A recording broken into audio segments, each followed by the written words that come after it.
மிதுன ராசி நண்பர்கள் அனைவருக்கும் வணக்கம். மே மாதம் ஏப்ரல் மாதத்தை விட பெட்டராக இருக்கும். ஏப்ரல் மாதம் மிதுன ராசியினருக்கு அந்த அளவிற்கு நன்றாக இல்லை என்பதுதான் உண்மை. அதற்கு இரண்டு முக்கிய காரணங்களை நாம் கூறலாம். ஒன்று, ராசிநாதன் புதன் மாதத்தின் பெரும்பகுதி வக்ரமாக இருந்ததால் தான். எப்பொழுதுமே ராசிநாதன் வக்ரமாக இருக்கும் காலம் சற்றே பிரச்சனையாகத்தான் இருக்கும். வருடத்திற்கு 3 முறை, கிட்டத்தட்ட 20-22 நாட்கள் ஒவ்வொரு முறையும் ராசிநாதன் புதன் வக்ரம் என்னும் நிலையில் இருப்பார். அந்த காலகட்டத்தில் மிதுனம் மற்றும் கன்னி ராசியினருக்கு பிரச்சனையான ஒரு காலமாகவே இருக்கும். இதற்கு விதிவிலக்கு, உங்களுடைய ஜாதகத்தில் புதன் வக்ரமாக இருந்தால், கோச்சாரத்தில் புதன் வக்ரமாக இருக்கும் காலகட்டம் நன்றாக இருக்கும். சரிங்களா? அதுதான் ஒரு இம்பார்ட்டன்ட் டிஸ்டிங்ஷன். உங்களோட ஜாதகத்துல புதன் வக்ரமாக இல்லைன்னா போன மாதம் பிரச்சனையாக இருந்திருக்கும். உங்களுடைய ஜாதகத்தில், அதாவது ஜனன ஜாதகத்தில் புதன் வக்ரமாக இருந்தால் போன மாதம் உங்களுக்கு பெட்டராக இருந்திருக்கும். ஓகேவா? இந்த பாயிண்ட்டை கொஞ்சம் நோட் பண்ணிக்கோங்க. இரண்டாவது முக்கிய காரணம், வக்ரம் என்பதை தாண்டி ராகுவிற்கு மிக அருகில் ராசிநாதன் புதன் இருந்ததும் ஒரு காரணம். எப்பொழுதுமே ராகுவிற்கு ஒரு கிரகம் அருகில் சென்று விட்டால் அதை கிரகணம் என்று கூறுகின்றோம். ஓகே, சூரியனும் சந்திரனும் கிரகணம் அடையும் போது நம் கண்களால் காண முடிகின்றது. மற்ற கிரகங்களின் கிரகணத்தை நம் கண்களால் பார்க்க முடியாது.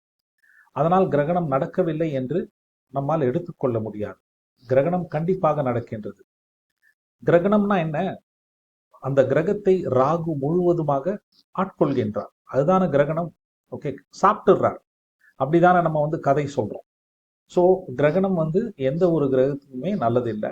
புதனின் கிரகணத்தால் தான் ஏப்ரல் மாதம் மிதுன ராசியினருக்கு பிரச்சனையாக இருந்தது. தன்னம்பிக்கை இல்லாமல், சிலருக்கு உடல் உபாதைகள், சிலருக்கு வேலை தொழில் பிரச்சனைகள், சிலருக்கு திருமண வாழ்வில் பின்னடைவு. ஓகே, ஏதோ ஒரு விதத்தில் பிரச்சனை இருந்தது, உண்மைதான். 10 தேதிக்கு பிறகு புதன் 11ஆம் வீட்டிற்கு வந்து விடுகின்றார். அதனால் லாபமான ஒரு சூழலே இருக்கும். எப்பவுமே ராசிநாதன் லாபஸ்தானத்தில் இருக்கும் ஒரு காலகட்டம் விசேஷமான காலகட்டம். ஓகே, குறிப்பிடும்படியான ஒரு நல்ல பலன், ஒரு லாபம் மிதுன ராசியினருக்கு கட்டாயம் நிகழும். எந்த அளவிற்கு அப்படின்றது உங்களுடைய சுயஜாதகத்தை பொறுத்து.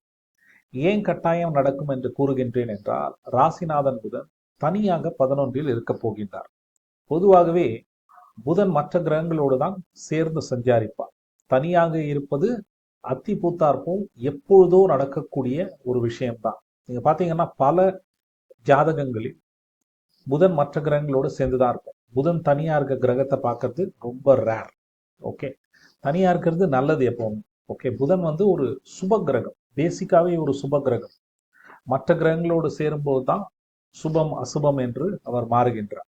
ஸோ தனியா 11இல் இருப்பது நல்ல விஷயம்தான்.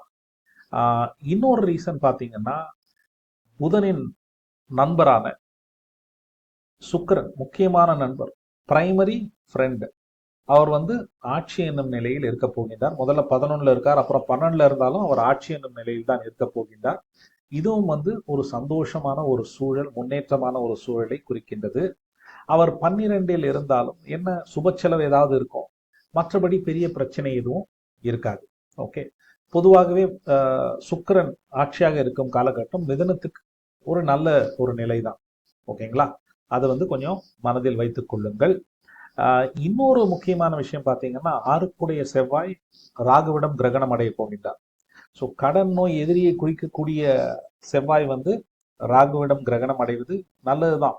கடன் நோய் எதிரி சார்ந்த பிரச்சனைகள் குறைவாக இருக்கும். எதிரியின் கை ஓங்கி இருக்காது, உங்களோட கை தான் ஓங்கி இருக்கும். ஓகே, ராசிநாதன் உச்சமா இருக்கார்.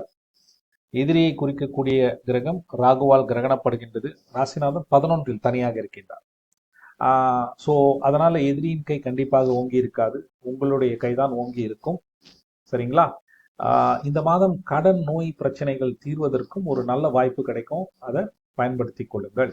ஓகே, பிரச்சனையான விஷயம் இந்த மாதம் என்னன்னா, 7-10 குரு, பணவரவை குறிக்கக்கூடிய குரு மாதத்தின் 2வது பகுதியில் அஸ்தங்கம் என்னும் நிலையில் இருக்க போகின்றார். அஸ்தங்கம்னா சூரியனுக்கு மிக அருகில் ஒரு கிரகம் சென்று விடுவது. அஸ்தங்கம் அடைந்த கிரகம் தன்னுடைய காரகத்துவங்களை இழக்கும். அதனால் வேலை தொழிலிலோ கணவன் மனைவி உறவிலோ பணவரவிலோ பிரச்சனைகள் வருவதற்கு வாய்ப்பு இருக்கு. நீங்க பணத்தை எதிர்பார்த்துருந்தீங்கன்னா அந்த பணம் வந்து சற்றே தாமதமாக கூட வரலாம். ஓகேங்களா? ஸோ கொஞ்சம் கேர்ஃபுல்லா அதை பிளான் பண்ணிக்கோங்க. பெரும்பாலும் மே மாதம் நன்றாக இருக்கும். ஓகே, ஏப்ரல் மாதிரி இருக்காது. ஏப்ரல் மாதம் சிலருக்கு பிரச்சனைகள் கொஞ்சம் அதிகமாகவே இருந்தது என்பது உண்மைதான். மே மாதம் பெட்டராக இருக்கும். 12இல் இருக்கும் குரு இந்த மாதம் பிரச்சனை எதுவும் ஆரம்பிக்க மாட்டார். ஏன்னா அவர் வந்து அஸ்தங்கம் என்ற நிலையில் இருக்க போகின்றார். ஸோ நீங்க கவலைப்பட வேண்டிய விஷயம் 7-10 கூடிய குரு அஸ்தங்கம் அடைவதால் தான். கோச்சார குருவை பத்தி நம்ம மிதுன ராசியினர் கவலைப்பட தேவையில்லை. சரிங்களா? நன்றி, வணக்கம், வாழ்த்துக்கள்.